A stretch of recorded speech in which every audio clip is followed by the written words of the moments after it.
Assalamualaikum warahmatullahi wabarakatuh. Perkenalkan, saya Dina Darapunanti dengan NIM 191113703 dari kelas A 2019-1, kelompok 1 KMB 3. Di sini saya akan membuat video mengenai pemeriksaan fisik sistem muskuloskeletal. Selanjutnya kita lanjut kepada pasien. Assalamualaikum Bu. Waalaikumsalam. Perkenalkan, saya Kak Dina, bertugas pada pagi ini dari jam 7 sampai jam 2 siang. Kalau boleh tahu, saya namanya Ibu siapa Bu? Azimah. Oh, Ibu Azimah ya Bu ya. Baik Bu, tujuan saya datang ke sini itu akan melakukan pemeriksaan fisik sistem muskuloskeletal pada Ibu, di mana tujuan kita melakukan pemeriksaan ini yaitu untuk mengetahui apakah adanya kelainan pada sistem muskuloskeletal itu. Untuk pemeriksaan ini dilakukan sekitar 10-15 menit dan akan kita lakukan di sini. Apakah Ibu bersedia? Sedia. Baiklah, sebelum kita melakukan pemeriksaan fisik sistem muskuloskeletal, terlebih dahulu kita harus melakukan anamnesa. Yang pertama itu ada deskripsi nyeri, di mana kita menggunakan rumus TQ RST. Yang pertama itu P, itu posisi.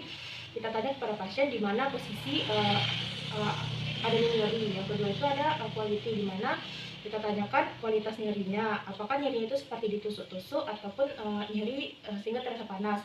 Lanjut itu ada radiasi, di mana perjalanan nyeri. Apakah nyerinya itu menjalar ke bagian tubuh yang lain atau tidak. Lanjut itu ada severity, di mana severity itu dengan adanya nyeri, apakah aktivitas sehari-hari pasien itu terganggu atau tidak. Lanjut itu time, di mana kita tanyakan waktu terjadinya nyeri itu, apakah terjadinya itu pagi, siang maupun malam. Yang kedua itu ada perubahan bentuk, di mana perubahan bentuk ini meliputi bengkak, bengkok maupun pendek, di mana bengkak ini dapat terjadi adanya tumor maupun trauma. Bengkok itu apakah adanya kelainan tulang seperti bentuk kaki O dan juga kaki X. Lanjut itu disfungsi, di mana disfungsi ini kita tanyakan apakah adanya gangguan pergerakan sendi pasien, apakah sendi itu tidak dapat digerakkan maupun adanya kekakuan pada sendi pasien. Lanjut itu riwayat penyakit dahulu, di mana riwayat penyakit dahulu ini kita tanyakan apakah adanya trauma, apakah adanya tumor, dan juga riwayat penyakit yang diturunkan seperti skoliosis. Lalu yaitu pemeriksaan umum, kita lihat apakah pasien itu sakit ataupun pucat, lalu kita lakukan juga pemeriksaan tanda-tanda vital kepada pasien. Lanjut yaitu bentuk tubuh pasien, apakah bentuk tubuhnya itu miring, normal maupun pendek. Lalu kita tanyakan juga bagaimana pasien datang. Kita lihat apakah pasien bisa berjalan normal maupun pincang, atau pasien datang itu digendong atau tidak. Lanjut kita lakukan juga cara pasien berjalan, dengan cara pasien meletakkan tumitnya, cara pasien memijat, cara pasien bertumpu, dan juga cara pasien mengayunkan kakinya saat berjalan. Lalu kita lihat juga pada saat pasien berjalan itu apakah ada gangguan seperti langkah pasien pendek ataupun terasa nyeri saat pasien menginjakkan kakinya. Lanjut setelah itu kita lakukan pemeriksaan tonus otot pasien, di mana pemeriksaan tonus otot pasien ini dilakukan dengan 5 skala. Yang pertama itu kita minta pasien untuk mengangkat tangannya. Ibu bisa mengangkat tangannya. Lalu kita beri beban pada tangan pasien, apakah pasien bisa menahannya atau tidak. Jika pasien mampu menahan beban dan juga mampu menahan gravitasi, itu skalanya 5. Lanjut kita lihat untuk skala yang keempat, Ibu bisa angkat tangannya. Pasien mampu menggaya gravitasi dan juga kita beri beban. Pasien tidak mampu untuk menahan beban, itu skornya 4. Lanjut untuk selanjutnya, Ibu bisa mengangkat tangannya. Itu saat pasien mengangkat tangannya itu terlihat lemah, itu skornya 3. Lalu untuk selanjutnya Ibu bisa mengangkat tangannya. Untuk selanjutnya itu pasien tidak bisa mengangkat tangannya, cuman ada pergerakan pada tangan pasien, itu skornya 2. Lalu selanjutnya Ibu, apakah Ibu bisa mengangkat tangannya? Ya, itu pasien tidak bisa mengangkatnya, namun pada saat kita sentuh itu ada usaha dari pasien, itu skornya 1. Lalu selanjutnya Ibu bisa mengangkat tangannya. Itu tidak ada pergerakan sama sekali di tangan pasien, itu skornya 0. Selanjutnya apabila pada skor tonus otot itu ada pada skor 2, 1 maupun 0, selanjutnya kita lakukan pemeriksaan atrofi otot. Pemeriksaan atrofi otot ini kita lakukan dengan cara pertama kita pegang tangan kita pada bagian lengan atas, lalu kita tekukkan siku kita, lalu kita rasakan pada otot kita, lalu kita minta pasien untuk melakukan cara yang sama, misalnya menekuk ototnya. Lalu kita rasakan pada lengan atas pasien. Apabila rasanya sama dengan rasa di lengan atas kita, berarti itu pasien tidak mengalami atrofi otot. Baiklah, selanjutnya itu pemeriksaan fisik regional pada kelainan muskuloskeletal. Pertama kita lakukan pemeriksaan kita palpasi suhu pasien. Lalu setelah itu yang kedua kita palpasi nadi pasien. Lalu setelah itu kita palpasi apakah adanya nyeri tekan atau tidak, apakah nyeri Bu. Nah, lanjut setelah itu kita palpasi krepitasi, yaitu pada pasien fraktur, dan juga kita palpasi fungsi saraf pasien. Selanjutnya kita lakukan pemeriksaan sendi, di mana yang pertama itu kita bandingkan antara kiri dan kanan apakah bentuknya itu sama, ukuran itu sama atau tidak. Lalu setelah itu kita lakukan pemeriksaan apakah adanya nyeri tekan atau tidak, apakah nyeri Bu. Lalu setelah itu juga kita lakukan penilaian range of motion. Lalu setelah itu apakah adanya bunyi klik atau tidak pada sendi pasien, dan juga kita nilai apakah ada pada konstruksi otak pasien. Lalu setelah itu kita lakukan pemeriksaan pada leher pasien. Itu kita inspeksi leher pasien dari arah samping, depan, dan juga belakang. Kita perhatikan. Lalu setelah itu kita palpasi leher pasien. Ibu bisa menghadap. Kita palpasi leher pasien, yaitu dengan cara yang pertama kita pegang, yang kedua, yang ketiga, dan yang keempat. Lalu setelah itu kita lakukan pergerakan pada leher pasien. Yang pertama itu nanti Ibu bisa mengikuti gerakan saya. Pada saat pergerakan dilakukan, apa Ibu merasa nyeri, Ibu langsung bisa sampaikan pada saya ya Bu ya. Yang pertama itu seperti ini.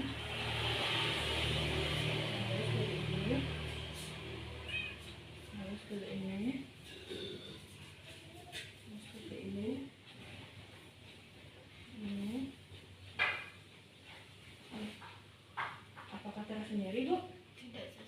Tidak ya Bu ya. Selanjutnya kita lakukan pemeriksaan pada bahu pasien, yaitu kita palpasi bahu pasien. Apakah yang pertama yaitu kita inspeksi bahu pasien apakah adanya tonjolan ataupun bahu kiri dan bahu pasien itu simetris atau tidak. Lanjut yaitu kita palpasi bahu pasien dengan cara yang pertama, yang kedua, yang ketiga. Lalu selanjutnya itu kita lakukan pergerakan pada bahu pasien. Ibu bisa berdiri.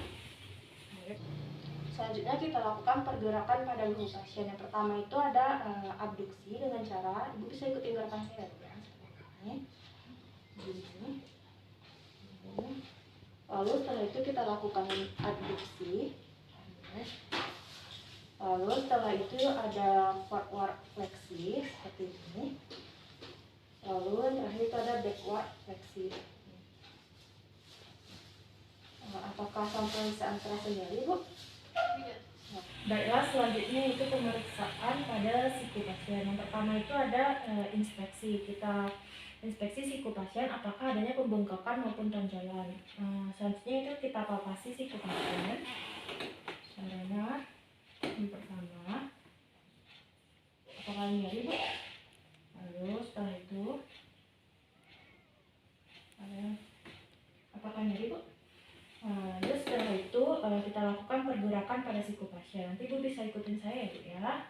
Pertama bisa dulu. Apakah nyeri Bu? Selanjutnya yaitu pemeriksaan pada pergelangan tangan dan juga jari-jari pasien. Yang pertama itu kita inspeksi pergelangan tangan pasien apakah adanya pembengkakan maupun tonjolan. Lalu setelah itu kita palpasi pergelangan tangan pasien. Lalu apakah nyeri Bu? Setelah itu kita lakukan pergerakan pada pergelangan tangan pasien. Ibu bisa ikutin saya Bu ya. Pertama. Baiklah, selanjutnya itu pemeriksaan pada punggung pasien. Yang pertama itu ada inspeksi. Ibu bisa membelakangi saya. Yang pertama itu kita lihat, kita inspeksi punggung pasien apakah terdapat kifosis, gibus maupun skoliosis pada punggung pasien.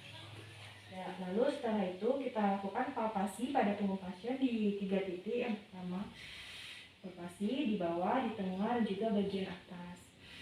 Lalu setelah itu kita lakukan pergerakan pada punggung pasien. Ibu bisa berdiri. Lalu kita lakukan pengukuran. Nanti apabila pasien normal itu pasien bisa menyentuh 7 cm diukur dari bawah dari lantai. Ukur 7 cm dari bawah lantai. Ibu bisa memegang ibu, apakah ibu bisa?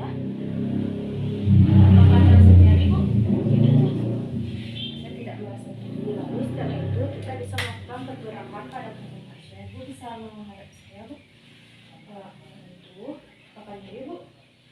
Lalu kita lakukan juga pada bagian sebelahnya. Apakah nyeri, Bu?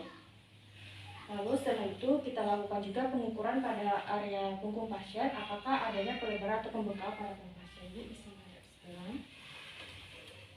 Kita lakukan pengukuran pada punggung pasien, apakah adanya pelebaran karena pembengkakan atau tidak.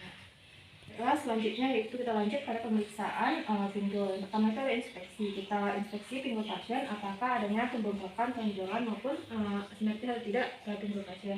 Lalu setelah itu kita palpasi pinggul pasien.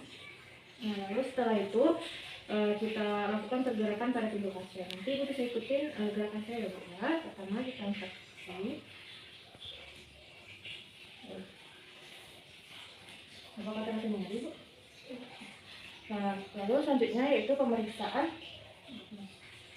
Lalu selanjutnya kita, ibu apakah bisa berbaring, Bu?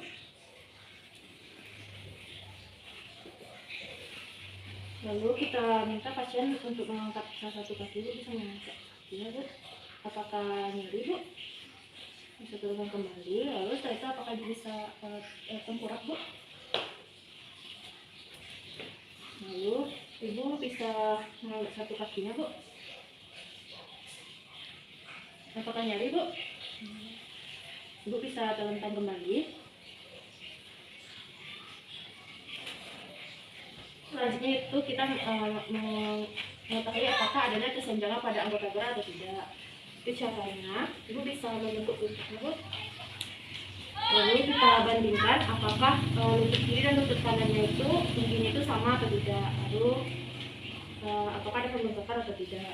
Lalu bisa gariskan kakinya. Lalu setelah itu kita lakukan pengukuran dari pusat ke malleolus kiri dan juga kanan. Apakah itu panjangnya sama atau tidak. Kita lakukan pengukuran ke malleolus kiri, lalu ke malleolus kanan. Dan ini panjangnya sama. Lalu setelah itu kita lakukan pengukuran dari sias ke malleolus kiri dan juga dari sias ke malleolus kanan. Dan ini juga panjangnya itu sama, karena itu simetris atau tidak. Dan selanjutnya itu kita palpasi untuk pasien. Kita lihat apakah ada benjolan atau tidak. Lalu setelah itu kita lakukan pergerakan pada lutut pasien. Ibu bisa ikutin gerakan saya, Bu ya. Nah, itu kita lakukan gerakan ini. Setelah itu lebih. Apakah terasa nyeri, Bu? Baik, setelah itu kita lakukan pergerakan selanjutnya. Ibu bisa ikutin saya, Bu ya. Ini gini. Gini. Setelah itu gini. Apakah terasa nyeri, Bu? Selanjutnya kita akan melakukan gerakan yaitu untuk melihat refleks kamar ibu. Ibu bisa duduk, Bu. Ini kita lakukan. Itu tandanya refleks kamar ibu bagus ya, Bu ya. Ibu bisa berdiri kembali.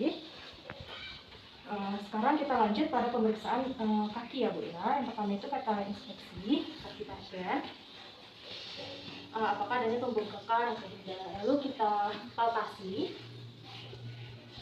Lalu setelah itu kita lakukan pergerakan pada kaki pasien. Ibu bisa ikutin gerakan saya, Bu ya. Yang pertama seperti ini.